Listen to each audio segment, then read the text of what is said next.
Good afternoon and welcome to State Newsfile. I'm Danny Seymour. Brooke Botcher will have all the latest in sports coming up, but before we get to that, Newsfile's Jake Foster is braving the cold outside our studios. Jake, how's the weather out there? Well, Danny, it's a little bit deceptive. Today the sun was shining, it was clear skies, it was bright out, but in fact the weather was minus 12 right now. That's what we're sitting at. Last year on this date, the temperature there was minus 8. The record high on February 7th was 11 degrees. That was back in 2006. And the record low was minus 37, dating all the way back to 1936. And that's without the wind chill. So we're going to take a look at today's weather here in Calgary and across the country later on in the show. Thanks very much for that, Jake, and stay cozy out there. So, Brooke, the State Trojans men's basketball team is the talk of campus. What's going on with them? Danny, they are on fire right now, and they are currently sitting actually at the top of their division. Wow, that's fantastic, and I trust we're going to hear a little bit more of that later on, right? Absolutely. Fantastic. But first, here are today's top stories. A large crash on the TransCanada highway closed all lanes early this morning. 2 transport trucks collided in the Scott Lake Hill area at about 2:30 this morning, dumping debris all over both sides of Highway 1.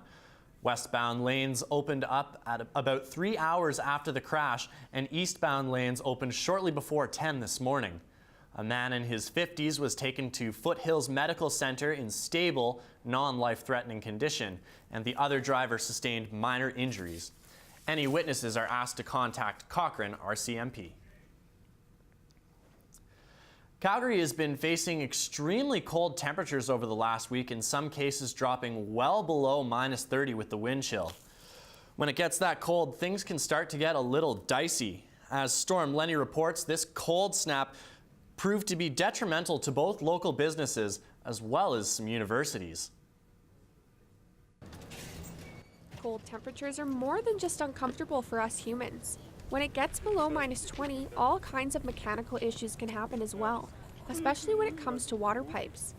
When Jaden Cahoot walked into Earl's for his shift on Friday morning, he was greeted with quite the surprise. It was the coldest day of the week, and we went into work, and I showed up first. There was 3 inches of water all over the ground. One of the pipes bursted. I was in frantic mode because no one was there. And what happens in this situation when a pipe bursts, right? This wasn't the only case of bursting pipes in the city this week. Students at the University of Calgary witnessed quite the downpour in the science wing on Monday after a sprinkler pipe broke due to the cold temperatures.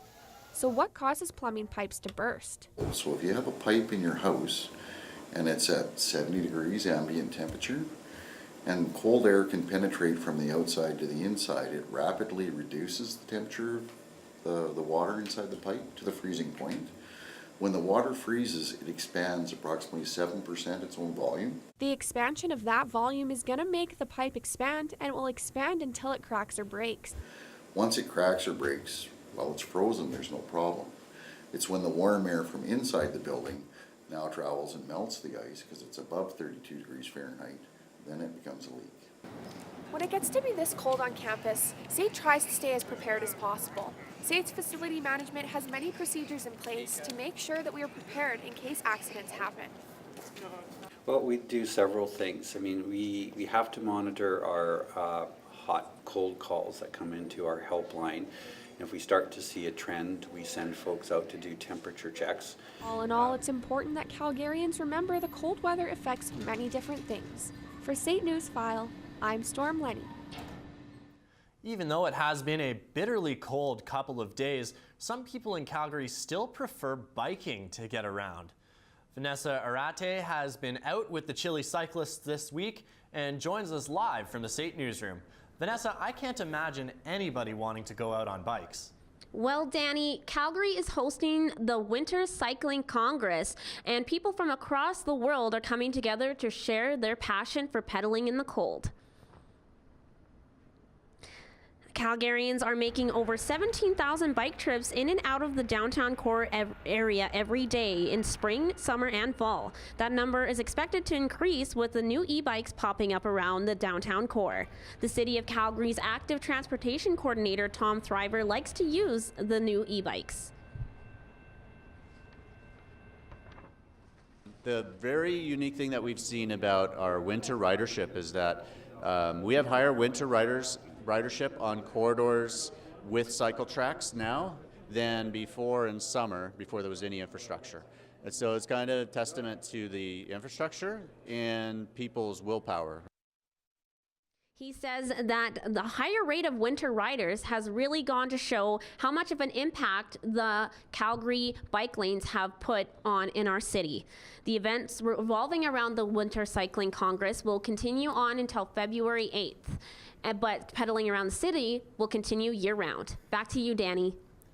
Vanessa Arate reporting live from the State Newsroom. More information on this Congress is available online at the City of Calgary's website. Alberta is making slight progress when it comes to renewable energy. With a little help from an Irish company, we may see a surge in solar panels in Calgary. Nathaniel Maurice reports on how the city hopes it can generate cleaner energy. We know our grain farming here in Alberta, but most of us aren't familiar with this kind of farm. There is a possibility Calgary will become home of the largest solar energy projects in Western Canada. DP Energy does work all over the world to help countries and communities use the sun as their main source of electricity. Ward 12 Councillor Shane Kating believes Calgary has a lot to offer. They came to Alberta because of the incentives or a number of things that they were talking about in the last number of years. They looked at a number of sites within the city of Calgary and they picked two sort of as finalists, and now they're developing on one and possibilities of doing others in the future. DP Energy is proposing a 156-acre solar energy production facility in southeast Calgary. It would have just under 1,600 solar panels in 78 rows, which could generate 25 megawatt hours of renewable electricity annually. Advanced component investigator Benjamin Hildebrandt says bringing new energy ideas and projects helps Alberta bring other sources of income. And also, we're looking at more and more throughout the world getting into these renewables. And Alberta has, for decades, been a leader in the oil industry, and projects like this allow us to become more of a leader in the renewable energy industry as well. Calgary is a good fit for solar energy. Our city is the sunniest place in the country, receiving close to 2,400 hours of sunshine every year. That's about 333 days out of 365. As the oil industry continued to go downhill, Hildebrandt says any new projects with renewable energy is a win for Alberta. However, he did say that the province will not survive if they don't have both collaborating together. For State Newsfile, I'm Nathaniel Maurice. Indigenous students make up only 1% of SAIT's population right now. The Métis Education Foundation, SAIT, and TransCanada Corporation have banded together to create a $950,000 endowment fund to try and change that. The coordinator of SAIT's Chinook Lodge, Larry Gauthier, says the donation will certainly help to close the education employment gap between Indigenous and non-Indigenous peoples, but money isn't the only factor. Nearly 500,000 people in Canada are considered Métis, and that population continues to grow. Many of them are young people under the age of 30.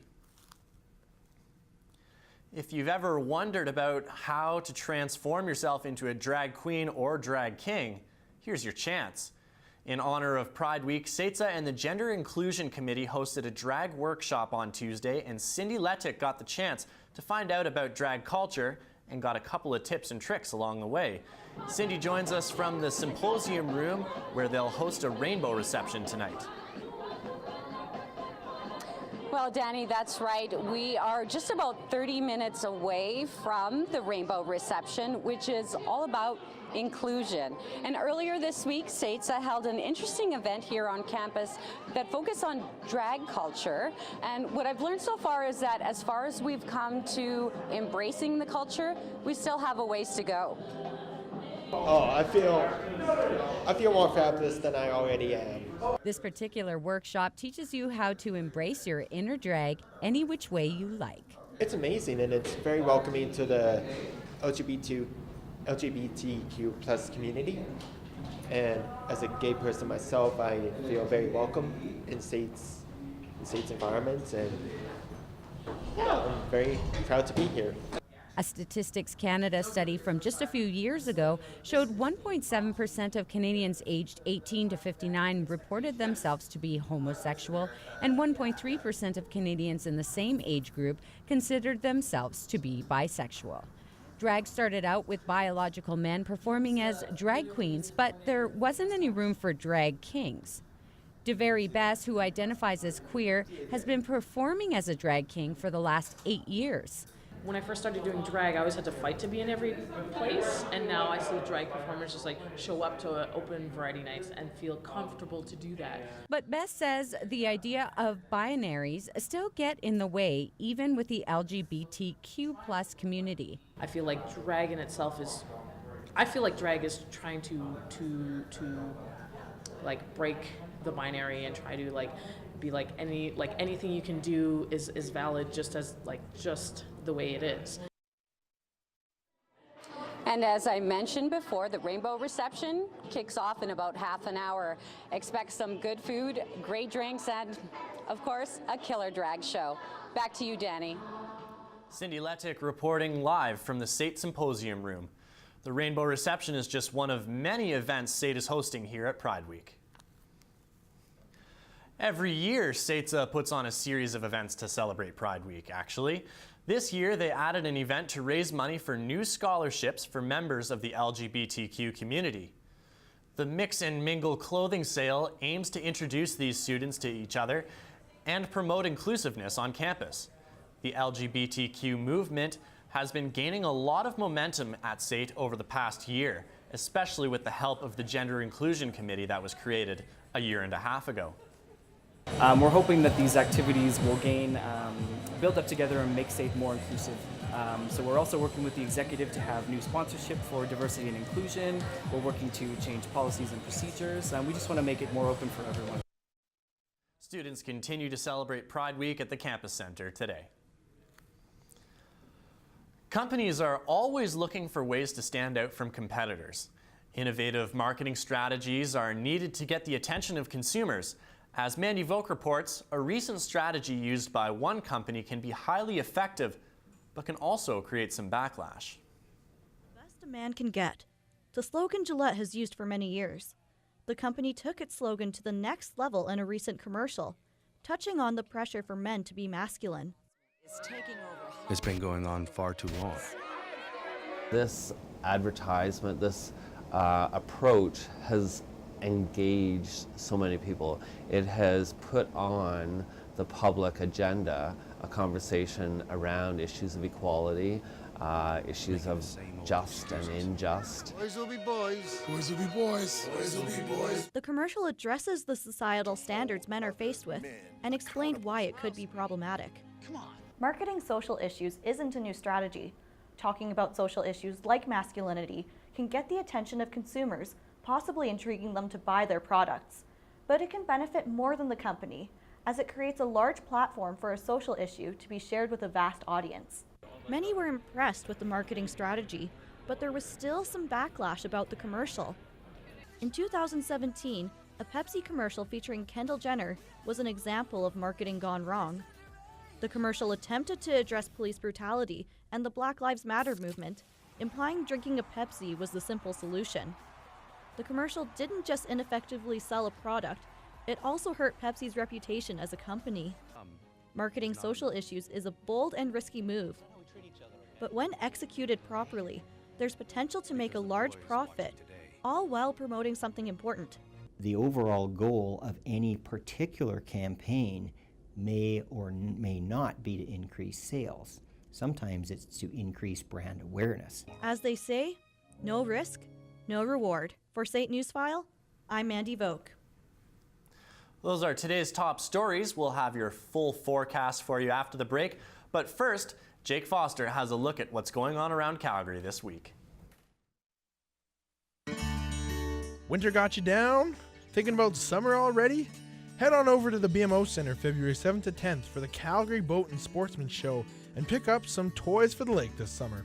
Calgary's Boring Little Girls Club is putting on a night of self-love and glam. There will be live music, complimentary hair products, and even a red carpet. Visit lovefestyyc.com for tickets. Bowness Community Association is putting on their annual Winter Festival on February 10th at 10 a.m. There will be Zor bowling, free ice skating, games, snacks, and more. Over 900 members of Alberta Special Olympics Winter Games will be in Calgary this weekend, participating in 8 sports that will be taking place all around the city, ranging from bowling to figure skating. Looking to find your future? SAIT is hosting an open house this Saturday at their main campus from 10 a.m. to 4 p.m. Meet students, instructors, and get some tours to see what piques your interest.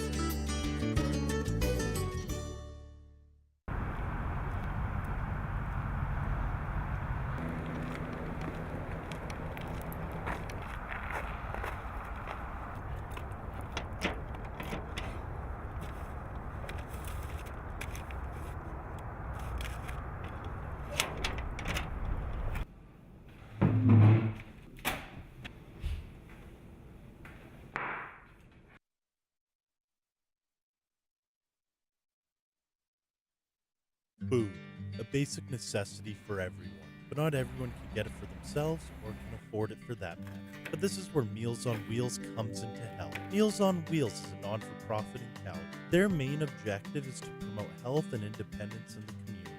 Meals on Wheels does this by providing and delivering quality, nutritious, and affordable meals for everyone in our community.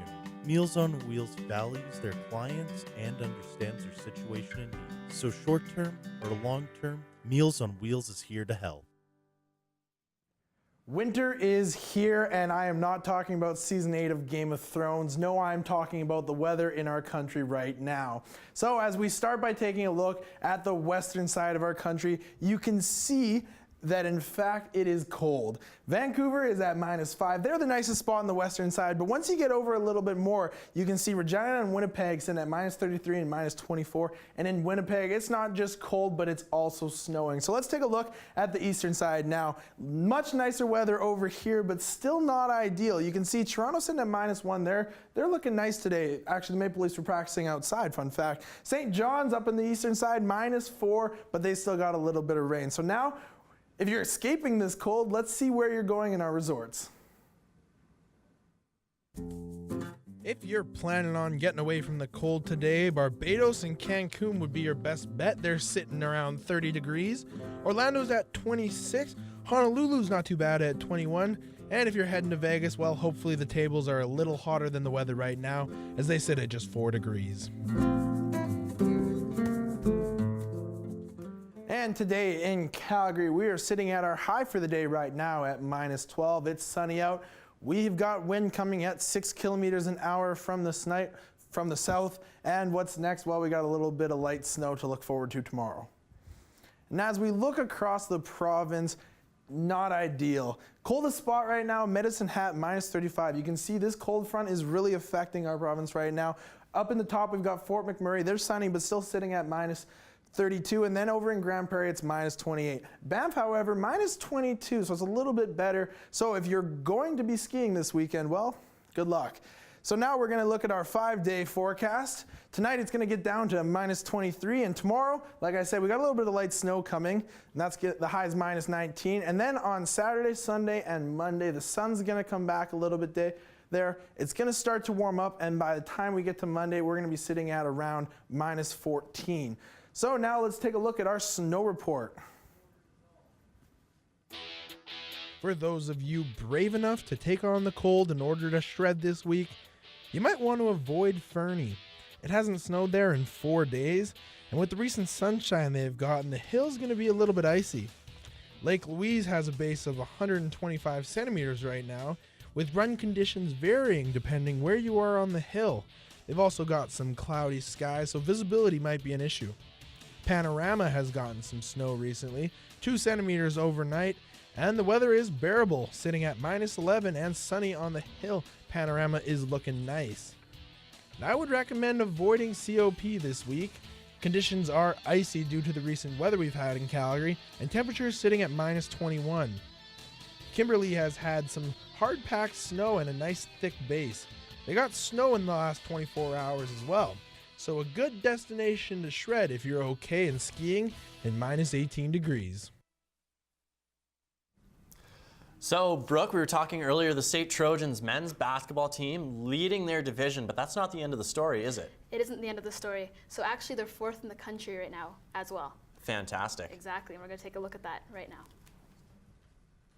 The State Trojans men's basketball team is coming off a 109-91 win against St. Mary's University and will be facing Ambrose University tomorrow night.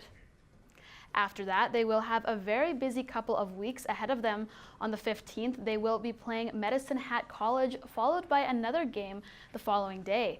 Then after that, they will be taking Ambrose University once again, hopefully going for another victory.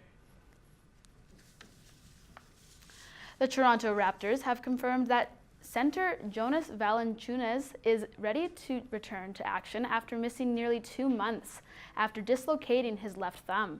Valanciunas is currently averaging 12.8 points and 7.2 rebounds per game this season, averaging just 18.8 minutes per game. The time is ticking on whether or not Anthony Davis will enter for the season or will stay into the summer. The NBA trade deadline is today, and Davis is still seeking a trade from the New Orleans Pelicans.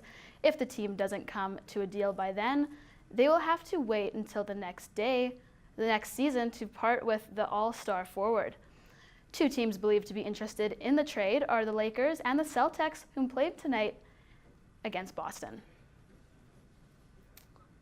The Calgary Cowboys returned from the past to take on the Regina Pats in a thrilling game at the Corral. As Tanner Strauss reports, this was a crucial game for the Hitmen to keep their playoff hopes alive.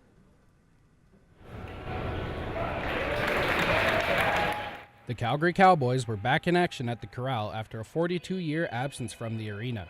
The Hitmen suited up in their red and white jerseys as part of the Corral series to commemorate former teams from Calgary's past. But even though this game had a fun aspect to it, the Hitmen needed to come out of this game with a victory. The Hitmen opened up the scoring in the second with a nice goal from forward Mark Kastelik. The goals kept pouring in from both teams, but Hitmen forward Riley Stotts scored the game-winning goal with only 3 minutes and 19 seconds remaining in the third.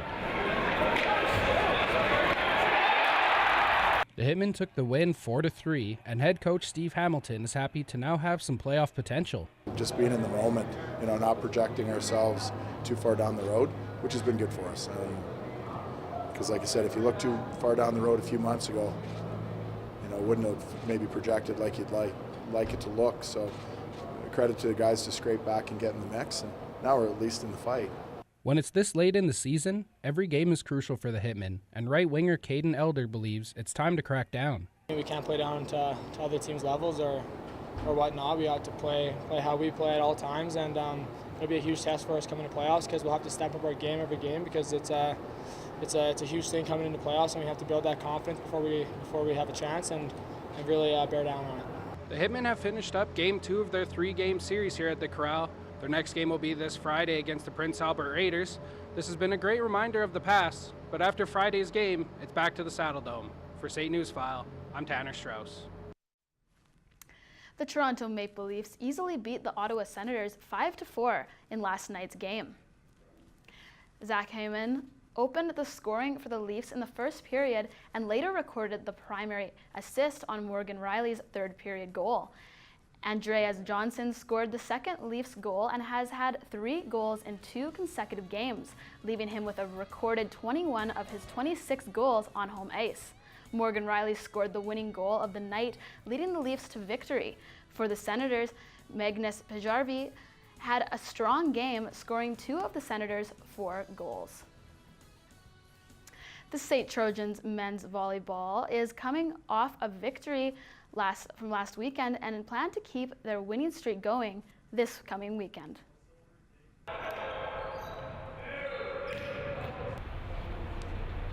The Trojans' victory from last weekend's game was a close match, just 3-2. They've played 2 matches with a recorded 13 and 7 average, 11 kills per set, a hitting percentage of .258. The Trojans are heading on a road trip this weekend and unfortunately didn't get as many practices in as they hoped, but head coach Sean McKay believes the team has a more long-term goal to focus on. Our prep time is actually shrunk down by a day or two, especially that we didn't go Monday.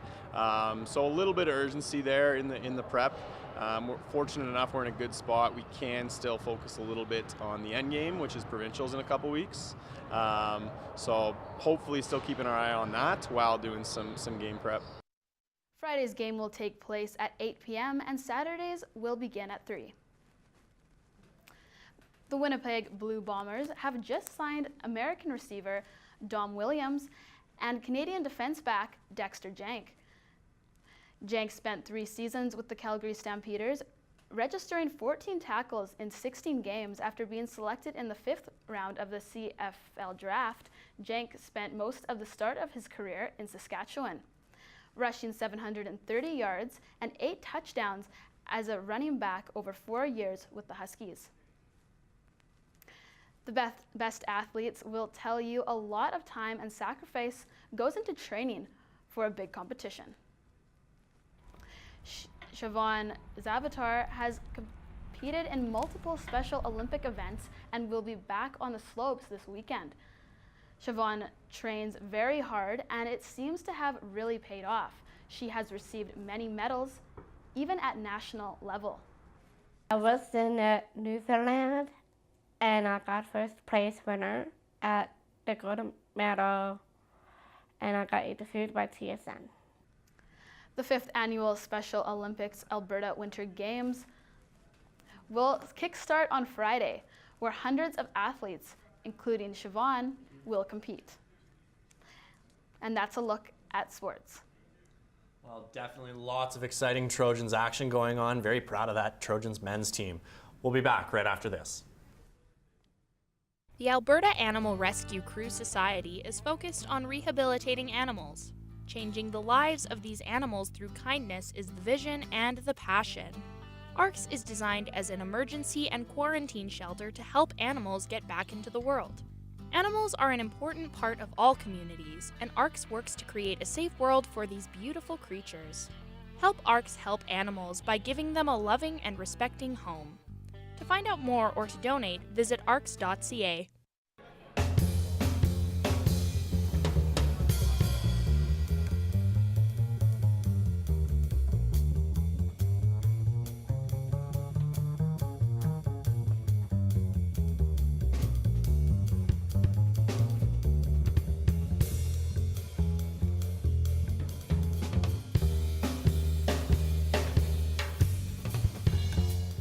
Just that easy. Visit our website today. A lot of work goes into producing a 30-minute show here at Newsfile. Here's a look at what goes on behind the scenes. Burns building at SAIT, the students of broadcasting, news, and television production are working together to create news. Each student has their own assigned job to do on Newsday. I sat down with Tony, the director of the current show, to hear about his responsibilities and what really happens behind the scenes. What's your job in news today? I am the director of today's show. And what do you do as the director?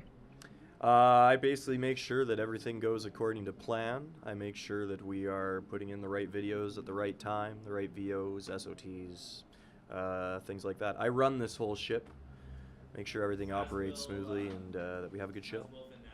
In the meeting you had before, what did you guys talk about in the meeting? We just gave the basic layout of the show, what we're doing, making sure that everybody knows where the proper files are, and making sure that we're all prepared for our 2 o'clock rehearsal. The BN students work together to come up with story ideas, editing, and much more.